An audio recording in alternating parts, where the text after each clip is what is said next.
Yes, absolutely. Yeah. So obviously there are entry requirements for both the foundation and international year one, but certainly our colleagues at Kaplan are fantastic at teaching students. So the entry requirements aren't necessarily too high because we know that we can improve the skills of the students when they arrive. So depending on what courses students are interested in which country they're coming from, your team, obviously in your offices, would be able to guide them exactly as to the entry requirement for each course. Pre-COVID-19, it was a certain number of courses. So we had business and pretty much all our management and marketing courses. We had computer science, selection of courses, and we had all of our bioscience and chemistry programs. Okay. Situation is likely to change this year, Mohammed, as you say. With COVID-19, universities are looking to expand the options they have in January. So I would say that students need to keep in touch with your teams because your teams will be very, very well informed as to what's changing at the university. And of course, on our website, where we will put any information on there. But at the moment, because of the current situation with COVID-19, university is planning on offering an almost full range of masters in January if that needs to happen. So we have quite a range of scholarships. So it depends on the level of student. So in terms of UG and PG, there are slight differences. So for undergraduates, we have a scholarship worth £2,000 per year.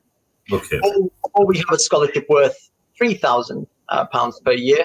And in certain countries, we may have a slightly higher scholarship as well. So I would advise students to check with your teams on the ground. For master's students, we have scholarships worth up to 50% of the fee. Okay.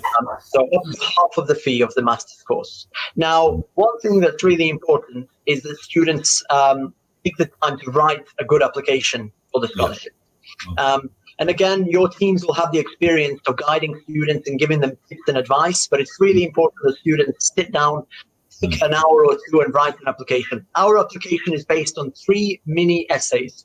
And we want to hear a little bit more about the student and their extracurricular activity, their work experience, any voluntary work they've done. So we want well-rounded students. Okay. So is there a limitation for the number of scholarship can get, or is it's a country-wise or the region-wise the scholarship? I mean, obviously we don't give it to everybody because there are certain levels that we expect the students to achieve.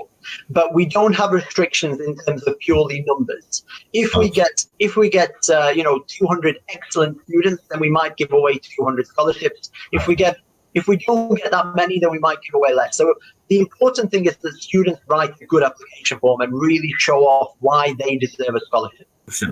About the offer, needs to be conditional offer or unconditional offer for applying the scholarship? No, it can be conditional. We know that many students, and it's a good question, but many students will not have their final results yet. So they can be unconditional. But as long as they have a conditional offer, they can apply for scholarships.